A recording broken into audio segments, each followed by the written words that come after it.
Welcome back to the Sophomore Tea. We are so glad you're back. It is your year 2 grind and tea to unwind.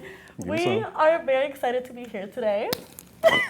Today we are talking about maybe you went to the club involvement fair and you got the free food and you got the vouchers, but there's still something on your mind that you need a little bit more. And so if you're thinking about starting a club, we just have the perfect person to talk about that and introduce herself, and we want you guys to get a little familiar with her in case that's something that's on your mind. So our special guest, very excited to have you here. Go ahead and introduce yourself, what you do, and how to start a club. Sure. So I'm Sarah. I work in student activities and leadership development. So I'm on the second floor of the student center. So like there is a second floor to the student center. That's where a lot of the club offices are right now. So student government, central activities network. But like you said, there might be some kind of like hobby or interest that a student has that they're not seeing at the involvement fair. They don't see it on the club list. When they log on to Club Central, they're like scrolling, like, wait, where is this?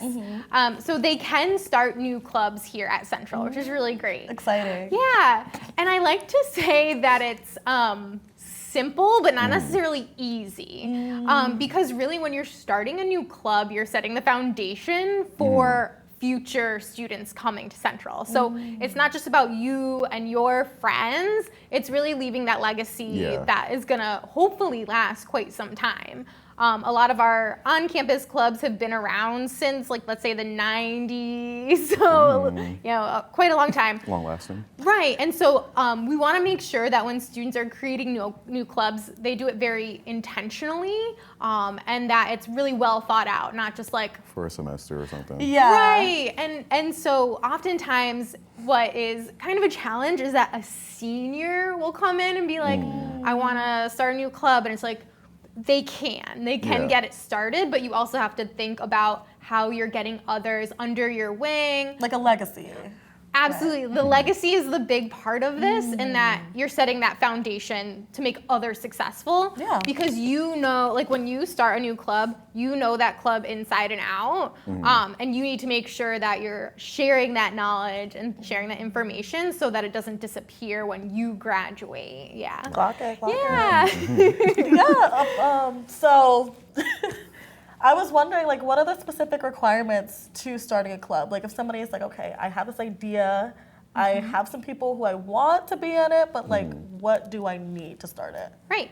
So so we call this the interest phase. Like, you're interested in starting a new club. You need 2 co-founders. So 2 full-time undergraduate students who are like, wait, no, this is such a good idea. And we want it to be 2 people. So again, if one person is like, my semester is really rough, there's someone else there that you can lean on, because we really don't want students doing it all on their own. Yeah. So we have 2 co-founders.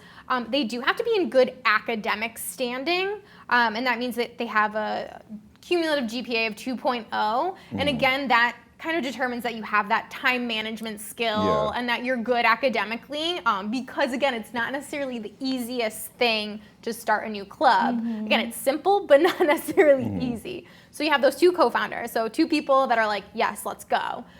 Then those 2 folks find a faculty advisor.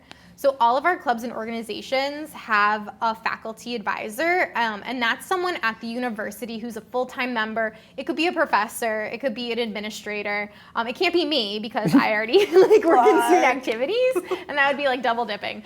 But it's someone else at the university who has your back.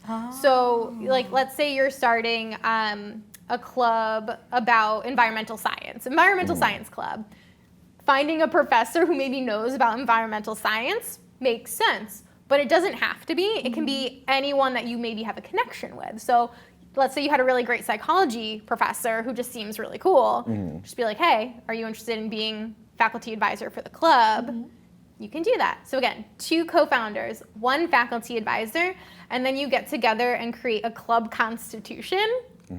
I know, it sounds like a little... Wow, that's like, like really Big cool. word for Elmo. Well, I know. Well, and so this is like the U.S. Constitution. It's supposed to be like your living document that does give you some guiding principles, like what your mission is, and then other things like what the executive board officers are and what they do.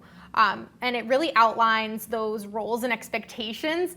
And I can't tell you how many times club leaders, like current club leaders, will come to us and they're like, we're having this problem, our secretary isn't doing X, Y, Z, and I'm like, let's pull out the Constitution. What does it say to do in this situation? Or is it clearly outlined in your Constitution? Or a treasurer will come and be like, I don't even know what I'm supposed to be doing. And I'm like, I got you. Like, we'll pull out the Constitution, but then, I'll show you other things of what to do.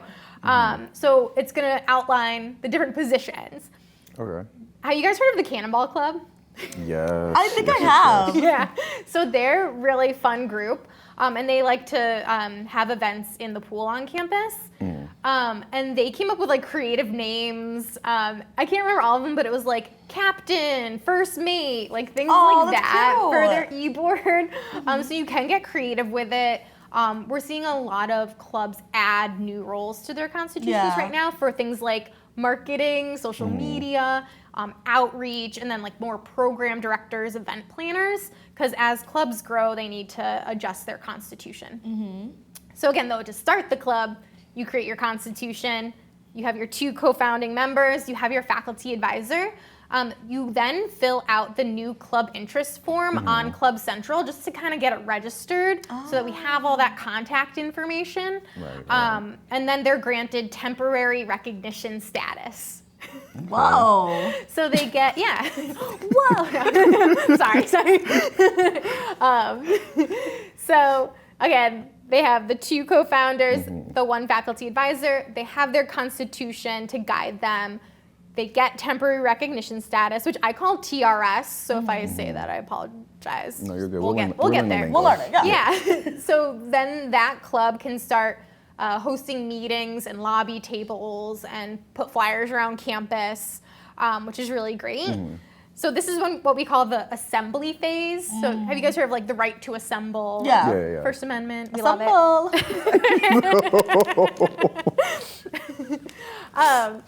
So the assembly phase is when the club will really try to recruit more members. They have to get at least 15 central undergraduates that say that they support your right to assemble. So it's a little petition that has their name and ID number, and we usually recommend collecting email addresses so you can like get in touch with them. Makes sense. The concept. So those 15 people, they can be super enthusiastic about the club and be like, oh, I'm going to join this club. Or they can just be like, it's not my thing, but I support your rights. Okay. Sounds cool to me. Not gonna be part of it, but pop off. Sorry, cut that. Like we had the hang gliding club at one point on this campus, and it's like not something that I would do, but I support your rights to jump. Right. And I'll do support that. you from right here. I will support you from over here. So they get that petition of 15 undergraduate students that are like, I get it. I support you. And then, they get a meeting together. They have to vote to ratify their constitution. So that's where someone might be like, hey, I'm looking at this constitution and there's no treasurer, like who's handling the money? And that's when they're like, okay, let's make some changes. Some new clubs will add kind of like a community standards section of like, this is how we treat each other or that kind of thing, like respect and whatnot.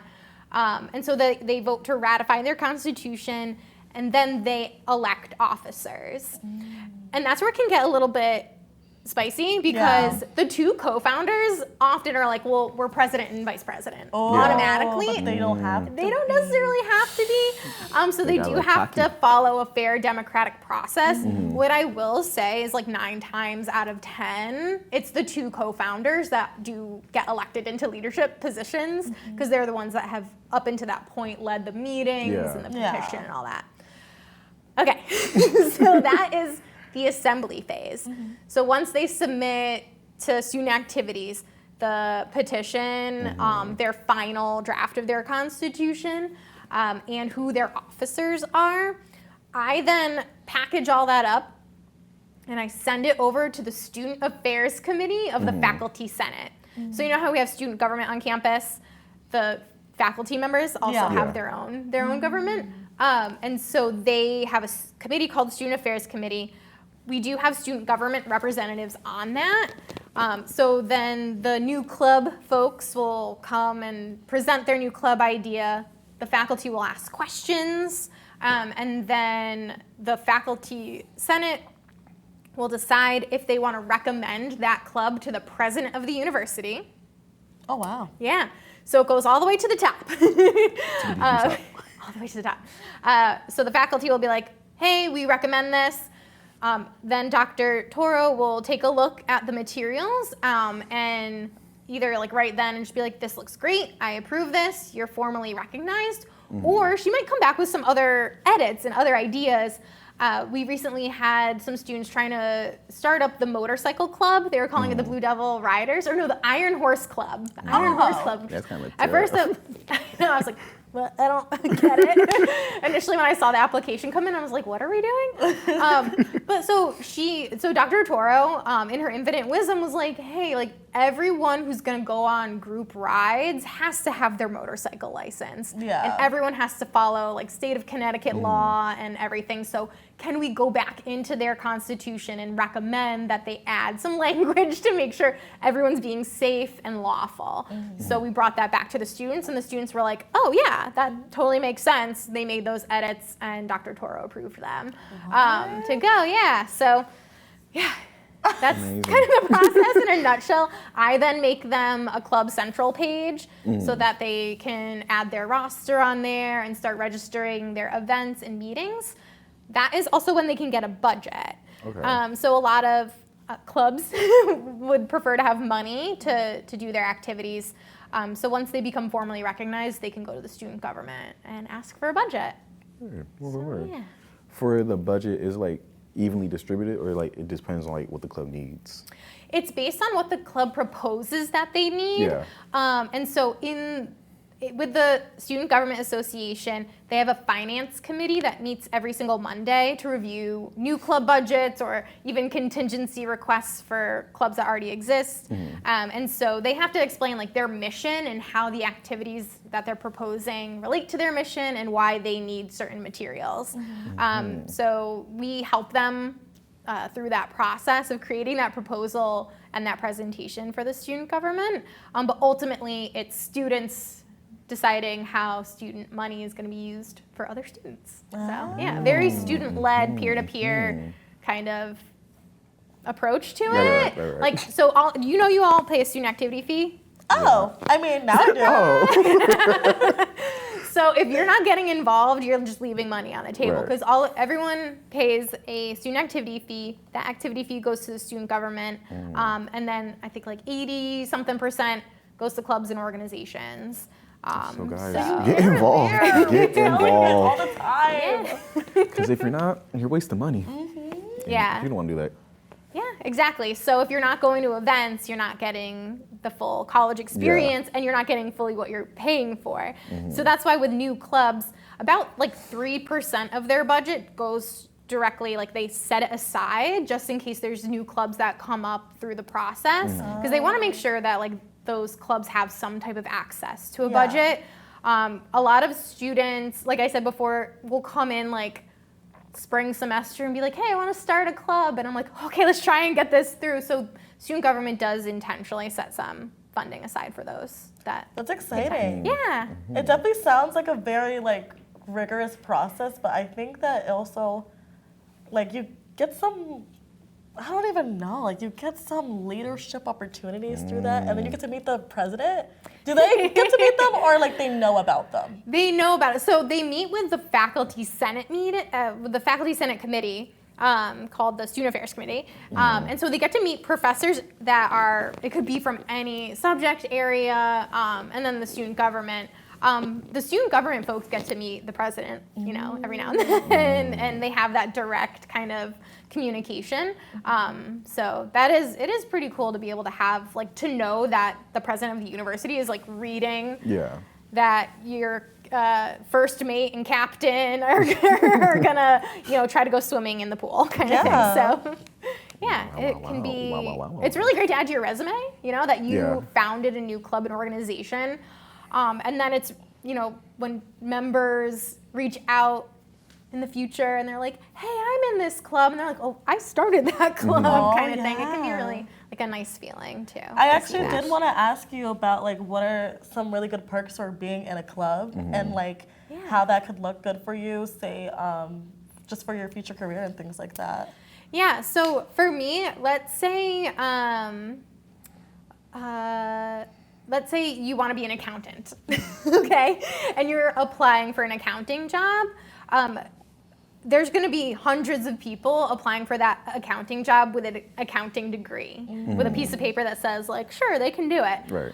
But at Central, what we're hoping is that you get involved in your community in some way, shape, or form. So if your resume also says you're the president of the Accounting Society, or you're a member of Beta Alpha Psi Honor Society, and that you went on a Habitat for Humanity trip, or you did a service project, like, those are things that are elevating you and preparing you for your career, so that when 100 resumes are crossing someone's desk, yours is like just better. So that's like a perk of it, is having that resume builder. But I'd also just say, like more personally, it's the friendships that you make along the way too. Like, you might find your forever friends or your future, spouse or something in these clubs or organizations, your future roommates, things like that. So I think that, being able to meet new people, experience new things, even like when you join oftentimes like a cultural club, like trying food from a different culture or listening to music from a different culture, like that can really just open your eyes up to a lot more that Central has and the world has. So I think for me too, being able to travel with clubs and organizations. The student government does fund like up to $5,000 toward trips for clubs and organizations. So you're like, where are we going? So like the Student Nurses Association, they're a really great organization, and they go to their National Student Nurses Association conference every year. And so 1 year, 2 years ago, I want to say, it was in Orlando, Florida. So they got to go to Orlando, Florida. And then, of course, after the conference ended, they maybe spent some time in Disney. The year before that, they went to Tennessee, to Nashville. So they got to also kind of be tourists while they were at their conference. So a lot of clubs will travel all over the nation. So it's kind of great to get out there to see the world and engage in your professional conference, but just experience things that maybe you wouldn't have otherwise because of the funding that the student government gives. Oh, totally. That sounds amazing. Sounds really good. But going off of like those two things you talked about already, and like being in like, I would say your field, but like doing what you do for so long, how do like how to keep a club going, since like you've seen like the falls of some? And so I really think that one of the big things with like recruitment and retention of members is like knowing your mission and putting it out there, and like putting it out there in action so that people know what your club does and what they're known for. Like the Africana Student Organization, ASO, everyone knows that every year they host a fashion show. And so what's great about them is like for that fashion show, they do auditions for the models, they do the practices of walking, they, design all of the outfits, and they work on all of the different sets. So I think they're really good about putting their mission out there and celebrating culture. So from a recruitment and retention standpoint, like putting your brand out there. But even bigger than that, I think it is recognizing strengths in other people. So if you're a club leader and you feel like, oh, I'm just gonna do it because I'm gonna do it my way, or it needs to be me that does it, you're actually not giving someone else an opportunity to learn and grow. And so it also helps like avoid burnout to delegate to other people. So when it comes time for, let's say your club is hosting an ice cream social, just being like, hey, anyone here really good at social media or making flyers or posters, and delegating that off to someone that's just a general member.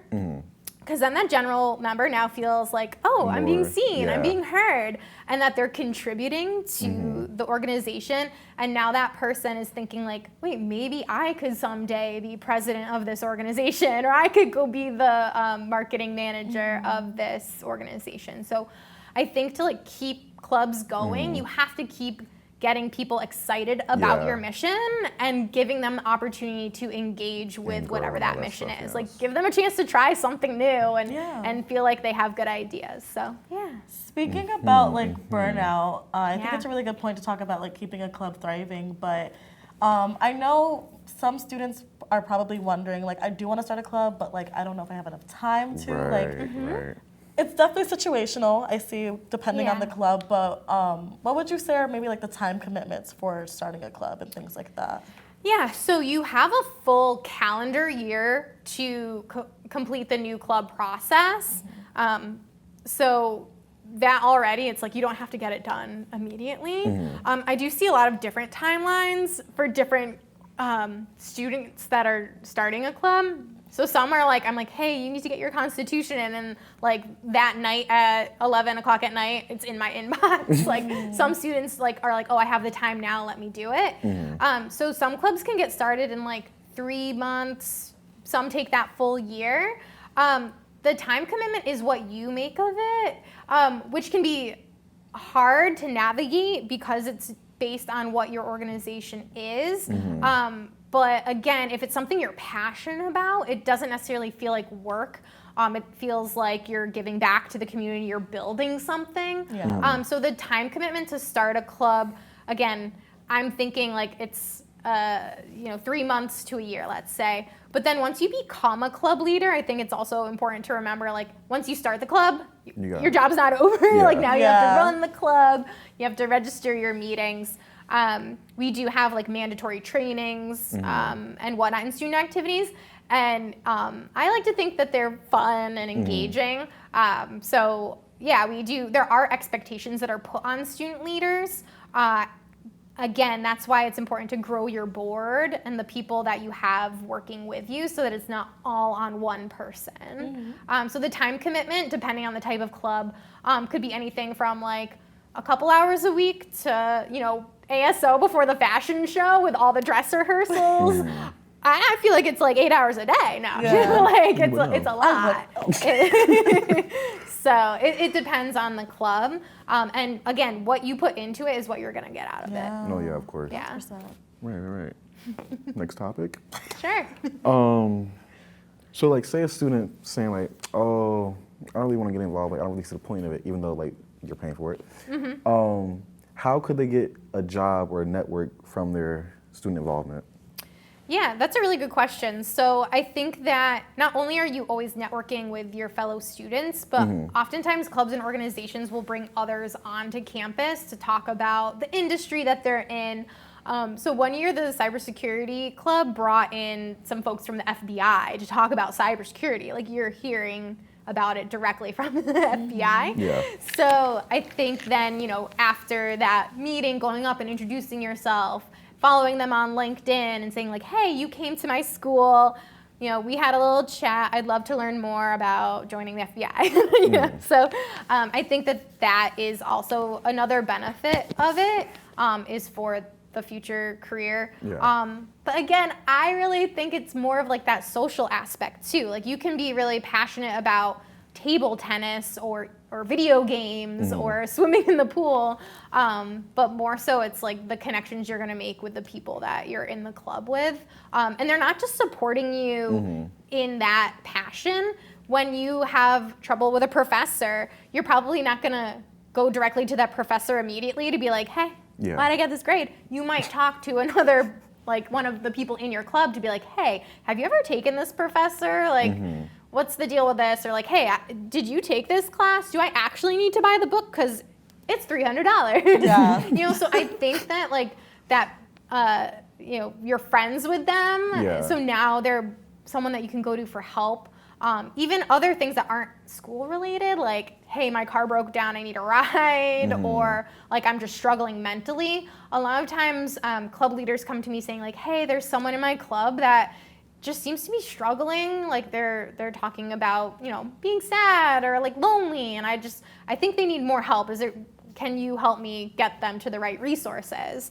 So I think that that's another piece of it. It's like, it's your network, but it's the friendships and like the Community safety net and all too. that. Yeah. I love it. Well, as we wrap up a little bit, I do want us to kind of end off talking about students finding their place and just making the correct steps to whether that's join a club or start a club. Some students might just feel intimidated to maybe walk up to a club table and like have that interest and the passion to be in it, but they're just like, a little shy or a little nervous. Yeah. And so I want to ask you, what would you say to a student who is feeling intimidation or maybe went to all the club fairs and has the passion, but they just don't know what else to do? Yeah, that's a really great question. And I really think about the student who does it scared, you know? And that is just trying and going and putting themselves out there, that's huge. So like I would applaud any effort that a student makes to try to get connected with campus. So like do it scared. And sometimes you have to go alone. Like you might have a few friends on campus, but they're not interested in the thing that you might be interested in. Going scared, going alone, it opens you up to new people and new experiences. And what I always tell students is like, if you don't like it, like it doesn't match what you're looking for, you never have to go back again. Yeah. like there isn't going to be a club leader knocking on your door being like, why weren't you at our meeting last night? That's weird. I mean, maybe there will be a few, but for the most part, with college clubs, it's all based on what you want to do. So if it's not for you, you don't have to go again. There's like no tied obligation. Right. Yeah. Yeah, and then a lot of students can't make it to regular meetings. Let's say the meeting of a club is at the same time as a class, but just like dipping in every now and then for an event that sounds interesting, or even if it's not a club event, there's Devil's Den at 10 p.m. every Thursday night. Plug that. Free food, free novelties. Quick little promo. And those are generally co-hosted by clubs or organizations, but like you don't have to be part of that club to go to a Devil's Den. Like just come through, have some chicken tenders and mozzarella sticks and see what it's all about. So even if you're nervous or you're not sure what next steps to take, there's always people at Central that are willing to help you. And oftentimes it's the club leaders, the orientation leaders and whatnot that are willing to take those next steps with you. So you don't have to do it alone. See, we know a lot about that. Oh, right. We do. Oh, this is very, very insightful. I myself am kind of thinking about starting a club. What you thinking about? See, I was kind of thinking about it? Yeah. Right. You know what I mean? Right, yeah. And so we really want to thank Sarah for being here and giving us all of that information. If you are thinking about that, please take the steps to start a club. As you see, there's so many events happening on campus. Devil's Den is actually like, I go to Devil's Den a lot. It's up there. At 10, they have like free food. They have free food, they have free merch. It's always a great way to get connected. As Sarah said, you never know who could possibly end up being your best friend, who could end up being your spouse. I don't know. If you are scared, if you're doing it scared, going to those events, you can open up a lot of opportunities for yourself and meet new people that just might make living on campus way better, or just being here at CCSU. And so, thank you for watching. Any last words? No, I would just say thank you so much for having me on here. And if anyone is lost or confused, they can come find me on the second floor of the Student Center or log on to clubcentral.ccsu.edu. Clock it! So make sure you guys watch our TikTok, our Instagram, and stay tuned. Thank you. Peace out.